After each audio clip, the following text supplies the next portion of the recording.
Tukijua fadhili za Mungu ni njema halafu zinaokoa, kuna vitu vingi sana havitaweza kukugusa maisha yako.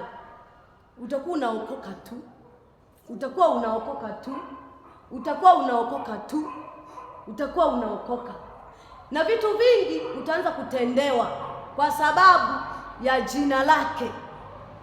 Lakini kama ulijui jina lake, ni ngumu pia kulitumia hata kwenye maombi yako. Bwana, kwa ajili ya jina lako nitendee, nitendee Yesu. Kwa ajili ya jina lako nitendee, niondolee aibu. Kwa ajili ya jina lako Bwana nifanyie mimi 1 2 3.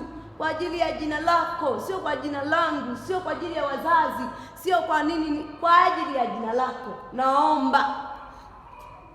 Haya ni maombi sasa ya mtu ambaye anahitaji Mungu afanye kwa wepesi na kwa haraka. Kwa ajili ya jina lako unitoe kwenye hali hii, unitoe kwenye matatizo, unitoe kwenye kulogwa. Kwa ajili ya jina lako unitendee, unipe uhuru wangu, uniokoe.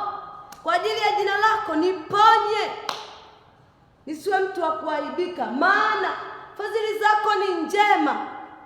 Uniokoe,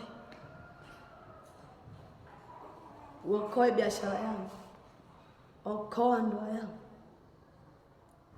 kwa sababu wanaovuruga wao ndio wana fadhili mbaya, wana nia mbaya. Lakini wewe Mungu, fadhili zako ni njema. Bwana Yesu asifiwe.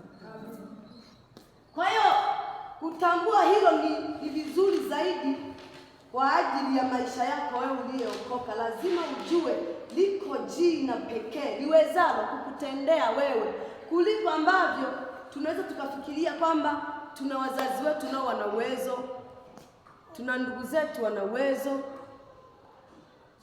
tumeolewa labda na wanaume wenye uwezo, au mwanaume ameoa mtu mwenye uwezo. Si vile. Au kwa sababu tunaishi na watu wana majina mazuri, ukimuita tu anaachia 10,000 pale. Wanadamu bado fadhili zake haziwezi kumfikia Mungu wa mbinguni.